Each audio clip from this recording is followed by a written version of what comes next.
Welcome to Immigration Quicktake. This is Ellie Rutledge with the American Immigration Lawyers Association.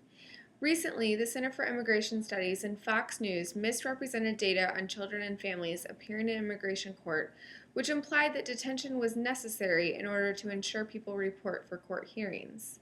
Here to explain how the analysis should have been done and offer accurate data is Beth Werlin, Director of Policy at the American Immigration Council. Beth, thanks for joining me. Where did CIS and Fox get it wrong? Well, what happened was that CIS and Fox were actually reporting the percentage of in absentia orders that were entered between last summer and in the spring, but they were comparing them to the percentage of total number of case completions in immigration court during that same period of time, and that's really where the problem is.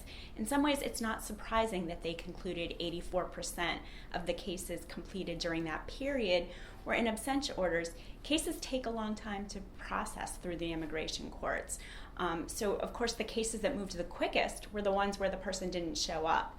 So when we did the calculations, we actually found quite different numbers. We found that, in fact, most children, most of the families who came in starting into the immigration court system starting last summer actually were appearing for their first master calendar. In fact, it was at pretty high rates, around 80% for children and around 60% for families.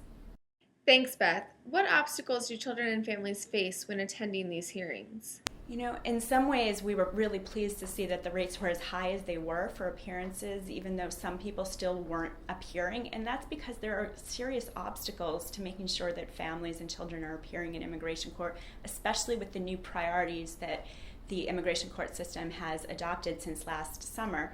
They began a new prioritization system which we called rocket dockets, meaning that children and families who arrived since last summer are being put on an expedited docket. They're having their first hearing within days sometimes up to a couple of weeks after their case is docketed in the immigration court, which means that they have very little time to get the proper notice, make sure they can get to court, and even figure out where the court is and what they're supposed to do. So in some ways, you know, it's surprising that so many did find their way to immigration court given these obstacles. The other reality is that with the large numbers of people going into the system right now, many of these people haven't had time to consult with an attorney yet to find legal services, pro bono, or even private counsel.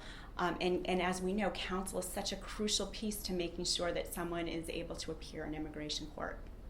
What role do lawyers have in improving appearance rates?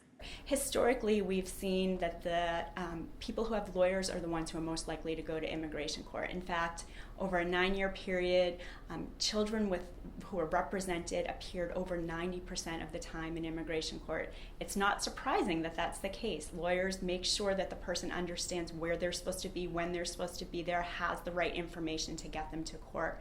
Lawyers are really such a crucial piece of this puzzle.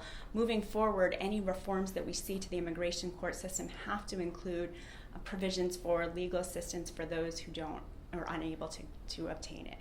Thanks, Beth, for joining me. For the rest of you, please stay tuned for more updates from the American Immigration Lawyers Association.